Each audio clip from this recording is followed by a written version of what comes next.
Yo, you should be the new Iceman, not like for the culture though. Iceman was big with the X-Men, but I know people got iced, but you're really doing something different. As I think I told you before, there's not a lot of jewelers that's artists, and you're an artist. I appreciate that. You're not a jeweler. But thank you for coming back to the Pound. First question I always ask is, as you being an artist and a creative and a designer, when you come in the compound, and for the kids, say pause, because they might try to take that left.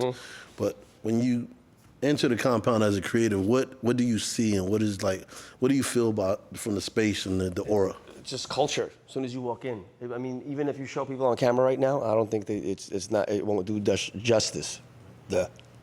You know, like these are good walls. Thank you, man. It's just And why is my shit dusty? Oh shit. That's crazy. This is crazy. Wait. This is wild. No, that's don't do the car joint. Don't do the car like watch me. Like No. I'm gonna tell you the truth because it was in my home. You guys hear this? It was in my home, and I bought it from my home. I was like, yo. First of all, we'll get into it later. No, I was getting to it now. This is an incredible gift that, I told you before. My mom was a pastor. My dad was a deacon, and you gave me this from your heart, your whole body, and a lot of pieces of art don't make it in my home, and this was my home, and then, it's your art inside of it, but then you took it another level and made a cross around it with velour. So when it was hanging, it's gonna get dusty, No, I got it. I had it hanging for a long time. Was it dusty or you dusted it? I was just playing. Okay, I just want to But this is one of my favorite Jesus pieces. That's the Rest in Peace Jesus piece. And it was your first Jesus piece you made? No, right? it wasn't the first one. Okay. It was like the third one. Okay. But this one was the last one that we did with all that detail. Nice. And I made it as a piece originally. And when I get attached to a lot of my stuff. When I make certain pieces for some people, I get like, I almost don't want to give it up. Wow. And this was one of those pieces I didn't want to give up. So I framed it, and I had it for a couple of years. And after I came in here, I was like, this is the person that needs to get this. So I gave it to you actually after being here the first time. Wow. By seeing everything that was around here. It's funny because when you gave it to me, I was like, it should go here, but it was so, it's a personal. It's funny, you and Naturel. So Naturel. That was my first Jesus piece. So you know what he gave me? He gave me, it's probably a foot. It's like a foot of the Jesus head sculpture out of bronze. The cast, the big cast, the Jesus head. The Crown of Thorns. Crown of Thorns. Yes. I think he made 2 or 3 of them, but he gave me one of those, and I was like, that and this is in my home, and it's like, funny because both of y'all gave me Jesus pieces, and he was like, nah, you deserve it. And he gave that to me on the weekend that my mother passed away. That's crazy. That Jesus piece changed my life. That was my first Jesus piece. And he came to me wanting to do a collab, and I didn't pick it up at first. But wait. Go ahead. Now we got to stop, because we're moving too fast? We're killing the timeline of the reason But let's get here. these people interested. I got a lot to talk about. No, I could do this all day. No, we can do this all year. This is okay. This could be part 1. It's up to you. All right. So let me rewind it. I'm excited. I'm sorry. No, I'm hyped. I'm super happy you're here. Compound Conversations is me with my friends, people I look up to, having a conversation in your journey. It's way more than the carrots and I want to sometimes people catch an interview of you probably this part of your life or that part of your life or the latest thing you designed, but I try to let's have this conversation of a chronological order of your timeline. So let's start from little G Yuna. Where's Greg from, born? What was the family? Was it mom? Was it dad? Was it auntie living in the house? Let's take the viewers and the fans of from the beginning. No problem. So my parents came to America in 1975. They had to leave the south of Russia due to communism. So they had to leave. And the only way to get to America is either you go, for a Jewish organization, you go either through Israel, and you stay in Israel, or you have to go to Italy and then America. There was no directs to America. So my parents had to live in Italy for 6 months before they came out here with my brother. And then they got here in 79, and I was born in 82 in Forest Hills. Wow. Okay. So I lived in Forest Hills till I was about 6. and then moved over to Fresh Meadows. Okay. And that's when my life began. So, growing up in the household, right? Because it's always interesting to know what was in the household. You know, growing up in New York, you grew up and you said 82 you was born? Yes. So, you came up and you was born in great timing, first of all. The best. Best time. So, but your parents were directly from Russia. So, did they adapt to American culture to where you are today, like hip hop and jewelry, or what was the culture in the house for you growing up? I mean, it was very just Russian. You know, my parents didn't speak much English. You know, my mom picked up. By the time I was 6, they already had it, you know, together as far as like the language goes and everything. English. But my dad was like he came in as a watchmaker for a little bit. Okay. And then got a little paper and then started being a barber. And then ended up opening up a barbershop with his brothers. So a barber, a watchmaker, and a barber. So, young Greg, seeing a watchmaker, being a barber. So barbers are artists. I always say barbers, DJs, and good video game players are the best with their hands. What was growing up for you like at the young age, and like what do you remember inspiration wise for you growing up? I mean, so my grandma lived across the street from this park called 220 in Forest Hills. The other side of the highway is Left Rack City, and one side is Forest Hills. Like Russian and black at that time. Wow. Nothing else. You understand? My grandma's building was half black and half Russian. See, I would never even know no Russians really. I didn't know where Russians lived in like, because you know the Asian parts, you know the Italian parts of New York, but like, until you said it, I never thought like, where does all the Russians live at? It was Forest Hills. It was either they ended up in Brooklyn, Brighton, or Forest Hills. Okay. So, I just remember, in my grandma's house, she lived on the 4th floor. On the 6th floor, I had a friend, Jamel. His older brother used to play all the reggae, all the hip hop, and all, you know. His father used to go around Flushing Meadow Park with the snakes. Okay. They had snakes in You the want to house. know? So when I used to go to his house, I used to be so fascinated. I'm like, people have snakes in their homes? He had the yellow He had joint. a ball python and then like a Colombian red-tailed boa. Because everybody in every hood had the dude with the yellow joint. That's the albinos. Okay. The albino pythons. Yeah. That's See, I know that from that young age is what I'm saying. Got you. So, and I feel like I got exposed to just, you know, I'd be at this kid's house all day. My grandma was old. She couldn't really do anything with me. Yeah. So we would just, I'm talking about all day hang out at his house. And I feel just being from Queens, it was just, you know, it's a melting pot. It's a fact. You know, it's a bunch of immigrant parents just raising their kids. At the time I was alive there, you know, when I was growing up. So that's where the music started for you. Yeah. With hip hop and reggae. Okay. So now, Just everything in the early 90s. it's a great time, the best You time. know? So now, okay, now we got a watchmaker, we got the homie across the street, 4th floor. No, grandma 4th floor. Grandma 4th, he's 6th. He's 6th floor. So you got watchmaker, hip hop, reggae. When did this creative? Because to me, I look at what you do now and look at the things you make and design, but to me, it's always been there. Like it's like, when did this artistic side of you start being like, wait, I'm meant to do something? You know, as weird as it sounds, I always felt special. I don't know. No, this is why I asked. I mean, you know, I was always like, what the fuck is it? Like, Yeah. I can't draw, I can't rap, I can't dance. I'm not good at I sports. can't do like what is it? And I I was mean, I'm the same way. trying to do everything, but in here I was like, I had a very good imagination, Okay. and it took me literally till I was in my, you know, I think 27, till I was 27 years old to get into the jewelry world, to be like, oh, this is it. But okay, so before we get to the jewelry, because now we're skipping from Yes. the little homie to 27, but I know it's so much more than it. Like, was school, cartoons, movies, fashion, seeing hip hop at an early age was like, because you was attracted to, you probably seen jewelry like, you know, 90s. Now you got your Mobb Deep, the Queensbridge chain, you got Nas, and you got so much. Was jewelry like, wow, like that, something special about jewelry? Was it music? It was more than music for me. The jewelry stuff I never really cared about. Even when I got into the diamond, you know what I mean, to the jewelry industry, I never really cared too much about it. So was it more creating, just being like? Because for me, like for instance, right, I knew at 7 years old I was special. I just was like, I'm different. I don't know what I'm doing.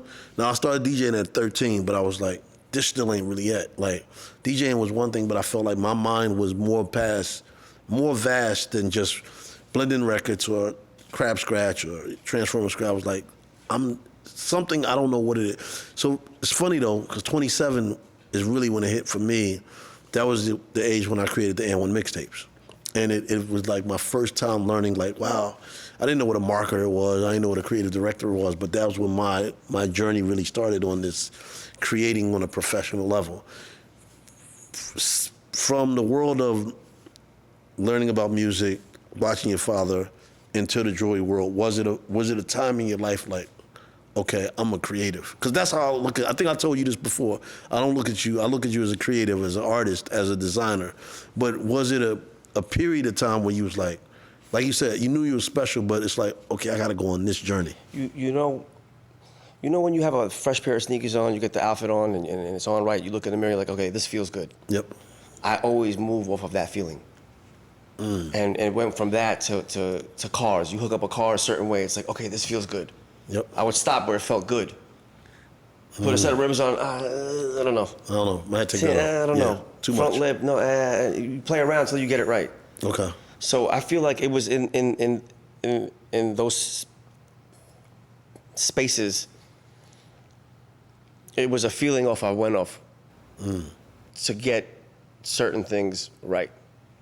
So when I got, again, we're skipping again, into the jewelry world, I'm like, okay, this feels good. It feels good. It feels good. So it's a feel for me. Okay, so now that clears up a lot because it explains to people like, your career is based still off of that feeling. Still now. And if it feels right, that's when you're going forward. Yeah, and what a lot of people don't know is I've been winging it. There's no strategy, there's no, like we cook up. I've just been going whatever way the wind blows. Yo, so I got a line I live by. I make my own quotes that I live by. And one of them is, I'm putting the plan together. Yeah. I don't never want the plan. Because if I know the plan, it's an ending. I don't want no ending ever. People ask me for the 5-year plan all the time. I'm like, what are you talking about? I don't even know what my next week is looking like. Like, so that's the same with me. Like, I'm always saying I'm putting the plan together. So, and it connects the same way to like, when you get that feeling, that's what it is. So let's fast forward now, the introduction to the jewelry world. Like, where was that at, and what was the chapter that made that even turn on for you?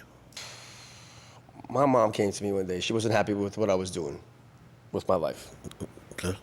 And she's like, listen, why don't you go work for some relatives? I'm gonna plug you. Just go work. And I was like, all right, I don't know. It's not really my thing. Like, what am I like? I like what I'm doing right now. Like, I don't. I'm good. I'm good. So she ended up convincing me to go. And I went. And I hated it. Because I was working during the seasons. It was seasonal. From Thanksgiving to Christmas, it was 7 days a week. And I was getting peanuts, which is fine.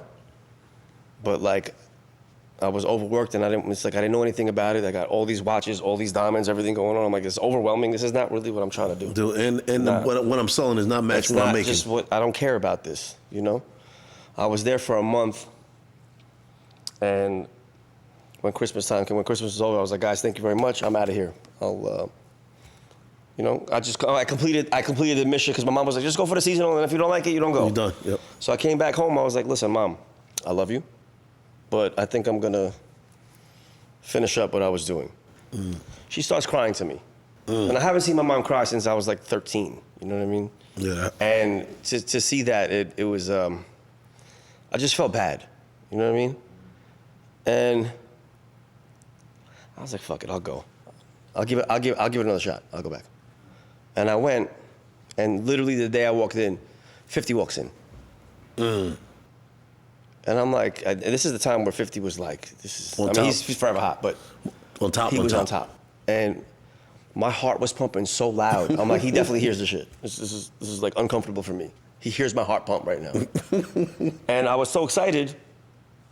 I'm like, oh shit, 50 walked in. Next day, Fab walks in.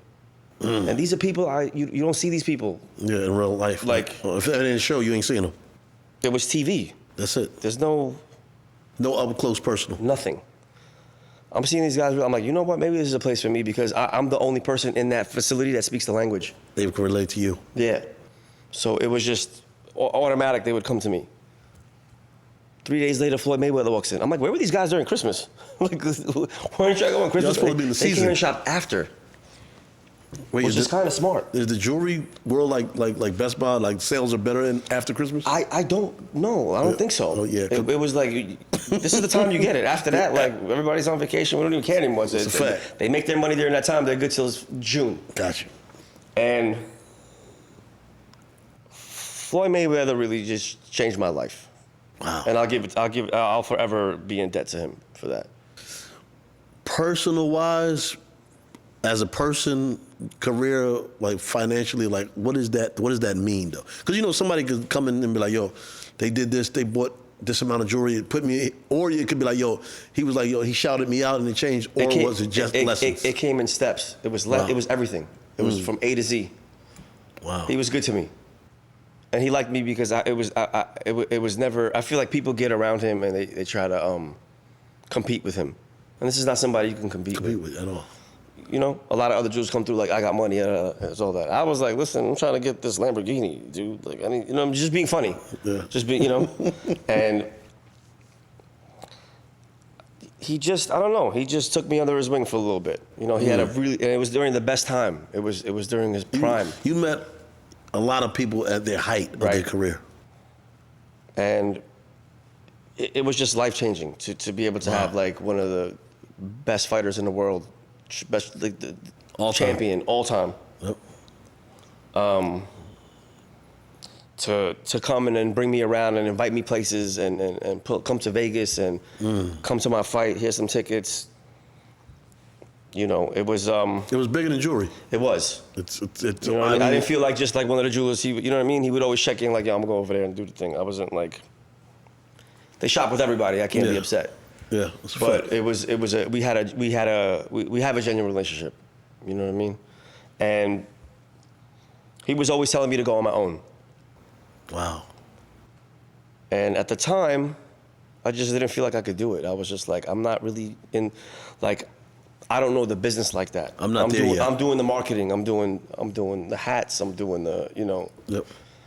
And the 6th Ave photo shoots. Yep. Yeah, with the couch in the middle of the street. And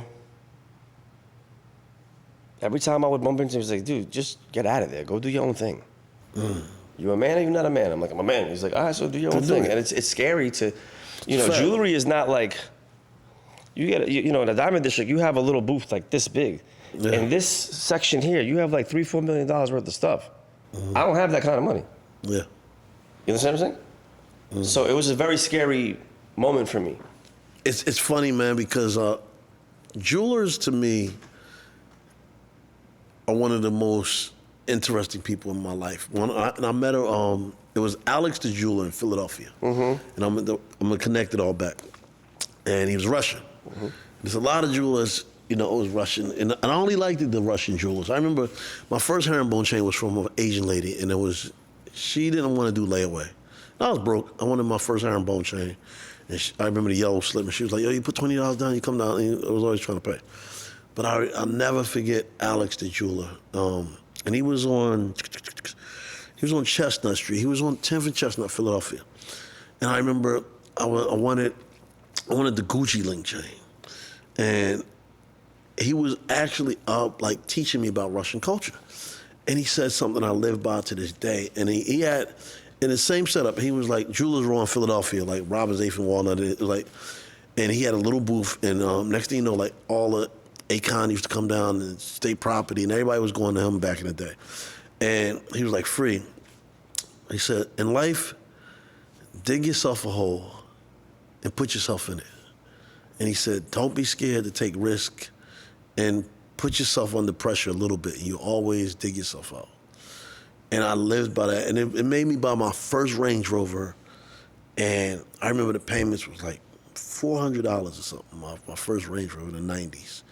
And I was like, yo, I went from a Ford Explorer 2-door. It was the only 2-door Explorer. It was like a Jeep coupe. And I was like, yo, I'm gonna get this range now. And that's how I live. That's the reason. Till this day. It's the reason I told you the story, because Alex the jeweler, Greg Yuna the artist, but it's the same philosophy and principle. So you got the little booth, Jewelers Row. The words for Floyd Mayweather is now it's manifesting in your mind. He just always made me feel like, he's like, we only come here for you. You know what I'm saying? Like, what are we doing? Like, what are you doing? And in my head, I'm chilling. I'm having a good time. I don't have to deal with the business part. I'm out doing 6th Ave photo shoot. I'm enjoying. You having fun? I'm having a good time. I don't want to worry about the business and the money part. Okay. I want to have a good time, get paid at the end of the week, and go about my business. So, but when did so it's always an aha moment, right? It's always a light bulb click. Like, yeah, you're making money, you're meeting, seeing celebrities now, but when did it say, Floyd said that, and you took that, and you took those words, but when did it go, I'm gonna do this? What made it, when did it happen, and what made it happen? I was in a car with one of my friends, and they basically told me the same thing. They're like, yo, like, what are you doing? You're over here, like, it's all you. And it was deeper than that. But basically the conversation was, you know. What are you doing? And I remember going home, and I was just like, you know what? I'm gonna do it. And I left, and I called Floyd. And I said, I'm on my own. And he would always tell me, he's like, yo, do it, I'll pull up, just go, I'll come. And I'm like, all right, man. I'm like, you know, but in my head, I'm like, this guy's busy, he pops in, you know, you could never get him in a... When you catch him, So I hit him, panicking, because I'm like, okay, I have like $5,000 to my name, and I just put it down on a booth down the block. That's all I got. This is it. And I had like a watch that I owned at the time that I was gonna put for sale, you know, and I called him, and he said, I'll be there in a month. I said, a month? What am I gonna do till then? And I started going through my phone, hitting people up like, yo, I'm on my own. And then they were like, okay, well, you know, in those 3 weeks, I made a couple of sales just to keep things like floating. It was scary. It was a scary time. And Floyd's head of security at the time, Patrick Walsh, God rest his soul, he called me, and he was a very good friend of mine. He's like, we're in town. Floyd's coming to see you. I look at my phone 5 minutes later, Floyd's like, I'm on my way. Wow. I call everybody I knew in the industry. I'm talking about, in my booth right now, I had maybe like a Cuban chain. My watch that I wore, it's sitting there. I had nothing in the booth, nothing. I called everybody in the industry, and they knew that he was a friend of mine, and he spends money with me. And I said, he's gonna be here within the next 45 minutes.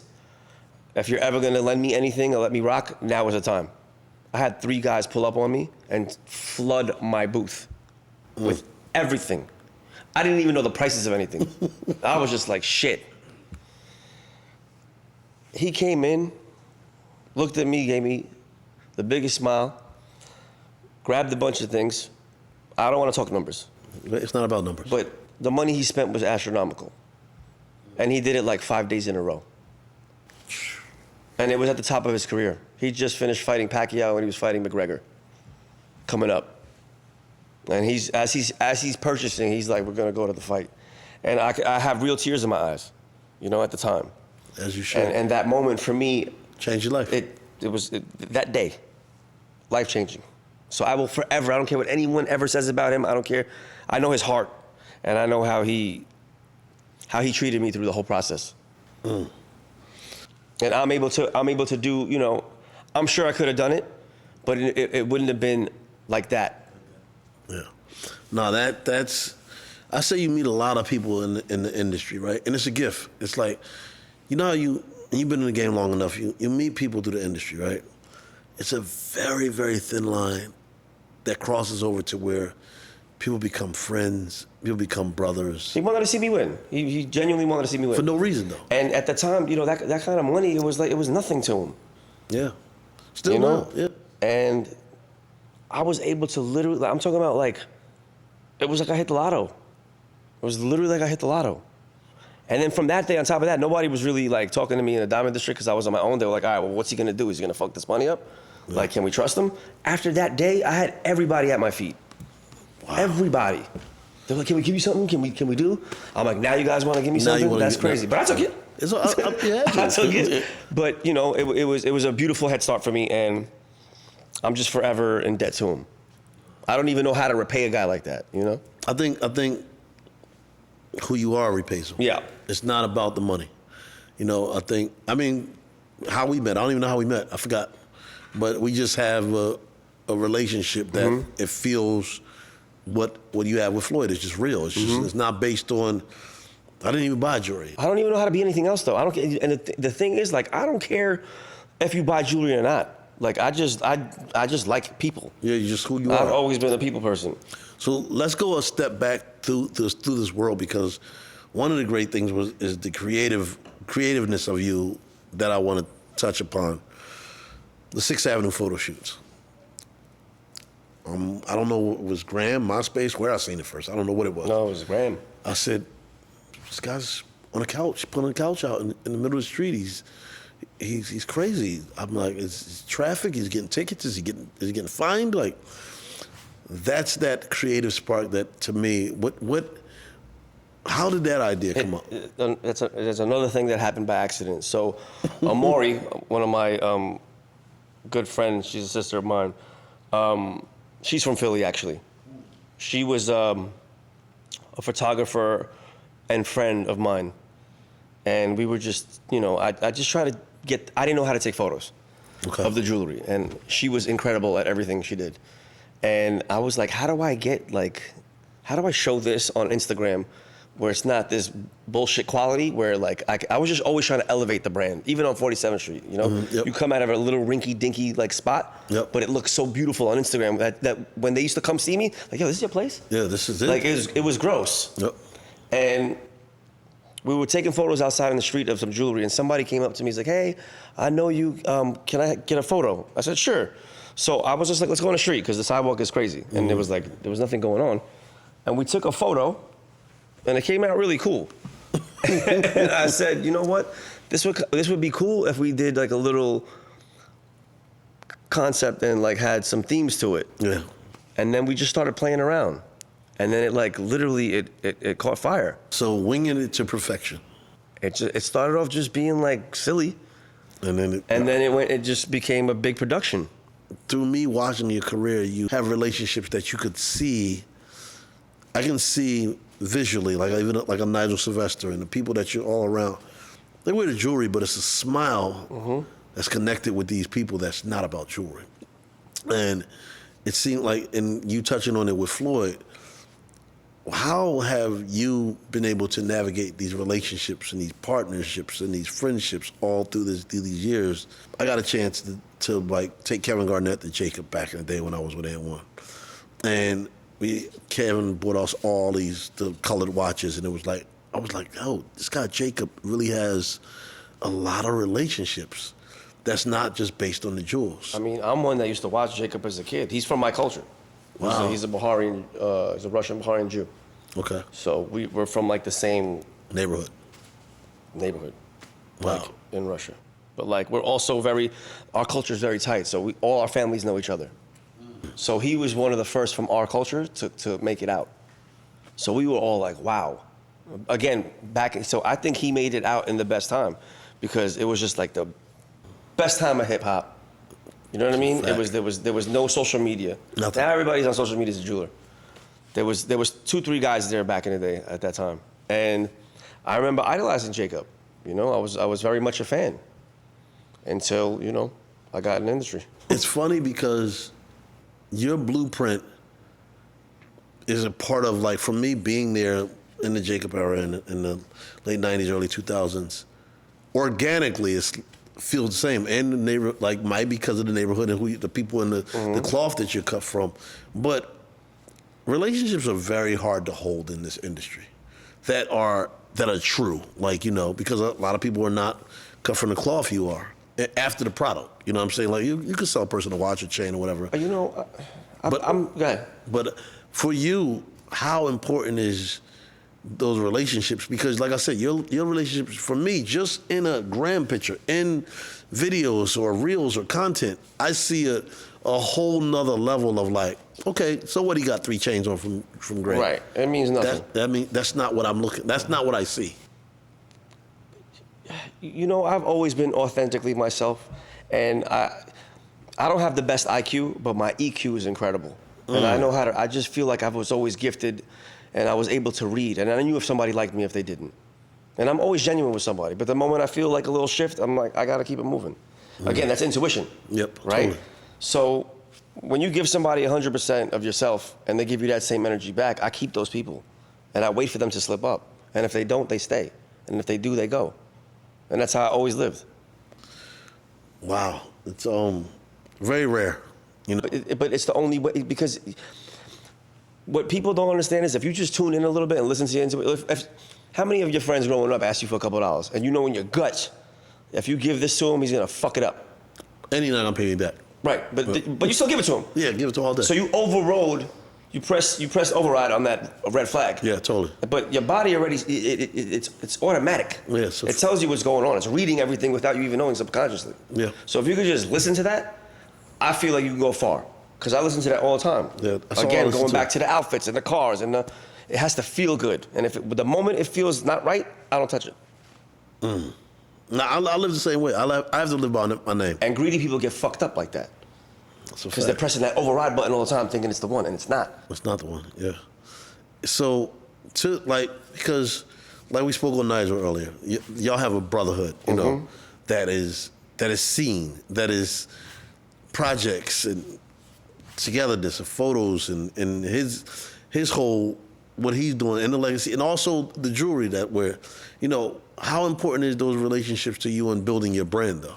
And not just Nigel, but like the Floyds, the Nigels, and the Ronnie Flags. It's like, it's beautiful to be able to work with people that you genuinely like appreciate and you have respect for, and like there's a brotherhood there, right? It's like, all right, if you're not feeling like I give all my brothers my, like, whatever it costs me, that's what it is. I don't want anything. I don't ever want to be the guy that's like, yo, he fucked me for the, you know what I mean? Yeah. Take it. My relationship with you is worth more than that. This is what it costs. This is what my actual cost is. Take it. And I feel like they understand that. They know that. I'm not trying to take advantage. I'm trying to build. When I met Nigel, just like you said, like you saw something, right? Like I know, like when I see something, like I know in my head, I'm like, if me and this guy get together, we could do damage. One of the things I admire, I love, I look up to. It's very hard to navigate in this space, just in general in life. Like you navigate in a lot of spaces.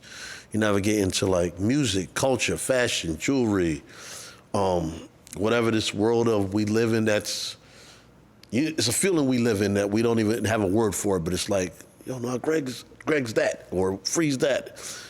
When you look at all that, right? Do you reflect back to like the beginning times and be like, I'm never changing from this person? Like it's I wouldn't even know how to change because I was always that. You could ask people from like when they're in the second grade with me. They're like, you've never changed. It's crazy. And I blame New York for it. I was having a discussion with my man Vaughn and his son Bobo, and it's a science. If you're from New York, you get like, you remember the Matrix when they put that thing in the back of Neo's neck? It's like that's the New York plug. Like, you know, I get it all the time. Like people they be like, yo, you from Philly, dog. You got the beard. You be saying, you know, young boy. You calling people dirty young boys, and I'm like, no, I'm from New York. But it's like, I wouldn't be who I am to the culture if I was born in New York. I would be a different person if I was born in Philly. But I do agree 100% it's a New York DNA. So where I look at you, like simultaneously, like how I look at myself, you are a double-edged sword when it comes to branding marketing. This is Greg Yuna, the person, and this is Greg Yuna, the brand. In my world, I look at Set Free as the person and then the compound of the brand, which even more harder for you because there's Greg Yuna, like I said, the person and the brand. And then there's the product. So it's brand, you as a person, brand, you as an entity, product, jewelry. How do you make sure that aligns? It looks great. You know what I'm saying? Like making it look good on Instagram is the easiest thing for me. But behind that, there's a lot of bullshit that's going on. You know, there's no balance. I don't have a balance. My shit is all fucked up, and I like it that way. I work in chaos. I've never had balance in my life. I don't even know what balance is. My favorite group name is Organized Confusion. It's always been chaos. I can only work in chaos. I don't have a calendar. I don't know what's going on. Same. I thank you, because I'm the same way, and people get mad when I'm saying I don't have no calendar. I don't want no calendar. I don't even want a calendar. Shout out to Rachel. Rachel's my creative partner, man. She fucking holds me down and like helps me out with that. But I'm all over the place. But it works. It works, but it's still a science of how Greg Yuna is as a person and Greg Yuna as a brand, and they come together where it's the same all across the board. But what is that for you though? Because I'm outside looking in, and I'm like, no, Greg. The person I know as Greg is my friend and homie is the same person that's right here on this chain. Mm-hmm. And the design on this chain and it all, but is there a science for you how that is seamless? I mean, that's how I speak. Do you understand? People, I only talk like that, through that. When people, you'll know when it's my piece. Like, people know. To me, you were one of the jewelers that I've seen, and it's the reason my pieces are with you, is that no matter the size, it's detail, it's quality, it's artisticness. And you're like Ant-Man from the Avengers of jewelry. You can go super small, same quality, same detail. It's my favorite, it's the small stuff. The big stuff is like it's more canvas, right? Yeah. You get a big piece of paper, you can draw everything on it, but can you do it on a tic-tac size piece of paper? And is keeping the quality and the design, is it harder for you to do that on smaller? Yeah, but I love that when we execute it, it's like it was worth it. Because that's what got me here, essentially, you know? Just being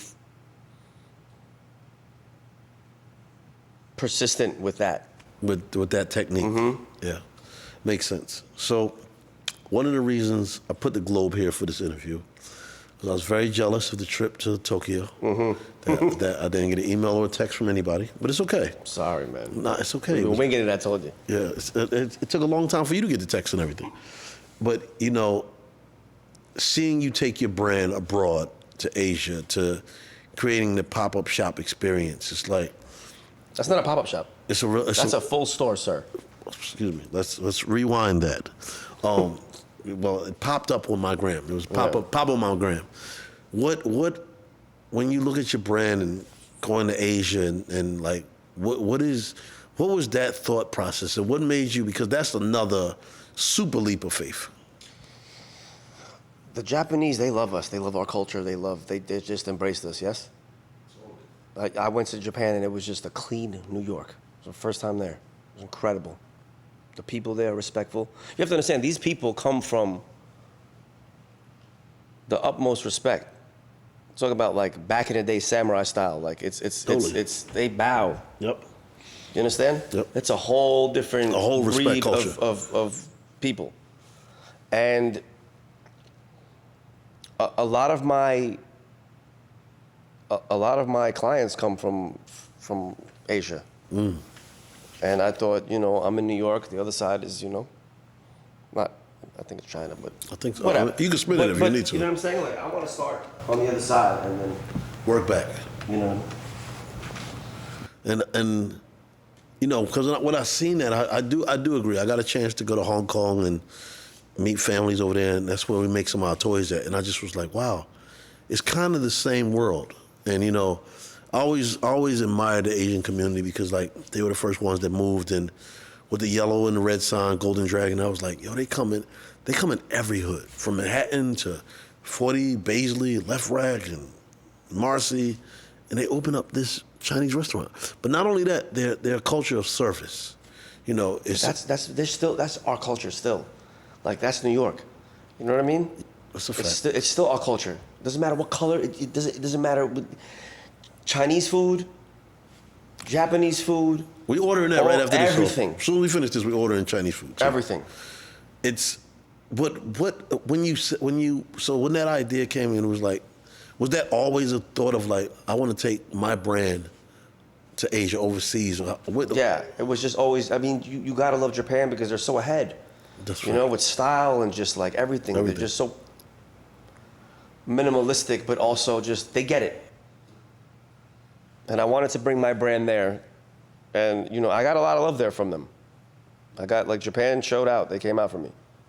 So now I'm going to go back a little, because when this came from your mother with jewelry, I'm not in this. I'm not even worried about this. But then a love has been created with this jewelry, the world of jewelry, when it comes to Greg Yuna. When did the switch happen of like, okay, now I love jewelry, but now I'm taking my creative world and putting it, because you have put more with just in creating jewelry than just an average person making a jewelry. So as I was working in the beginning, just getting back after the new year, brand new still, I'm like a month in. I'm seeing people come in and order pieces. I'm just taking the orders. I don't know what's going on. I'm passing it to people to make it. So now I'm starting to get to know the people who are making it and who's doing it, the setters, the goldsmiths, all that. And as pieces are starting to come in complete, I'm looking at it and I'm like, well, I would have done this different. I would have done this different. And I saved up a couple dollars and I made myself a Converse sneaker by myself through the people that I met in the industry. I made a Chuck Taylor, black diamonds, white bottom diamonds on the bottom, about 1.5 inches maybe, tiny. It was ready, I threw it on my neck. It was a Monday. Friday was gone. I didn't want to sell it. Again, it was something that I made for myself, and I was upset selling it. I had to sell it. Because we had to make the money. But I can also make a new one. It's like, don't be stupid, don't let the customer go away. But, you know, in my head, I'm like, this is sentimental, I want for me. Yeah. I sold it. It's a passion beyond the jewels for you.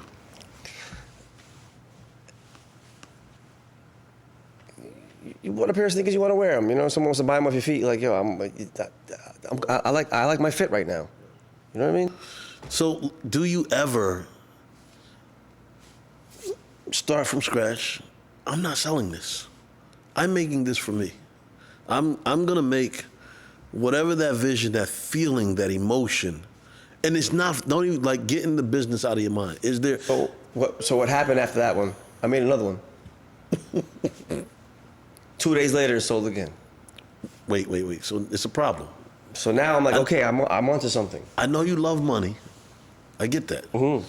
But do we think it should be the Greg Yuna 10-piece that's not like, you can show it, you can market it, you can do everything you do, but like, these are my pieces, because I'm looking at an artist, and it's, you know, I just feel like you deserve those pieces for you. I wasn't able to do that till I was on my own. And that's where this came from. Wow. Nobody could buy that. Yeah, it's a one of one. But there's no other Jesus piece that I made that's big, this one, that anyone has. That's why I framed it the first time. And I was attached to it. I'm so blessed to have it. But back to you, is there, in the home of Greg Yuna, is there 5 pieces that I made because my creativity, I wanted to make this, not to ever sell it? Yeah, they're framed up in my house, just like this. Beautiful. So you do get to exercise your creativeness for you. Okay. I just needed to get that out. Absolutely. So I wouldn't. It's not a money thing for me.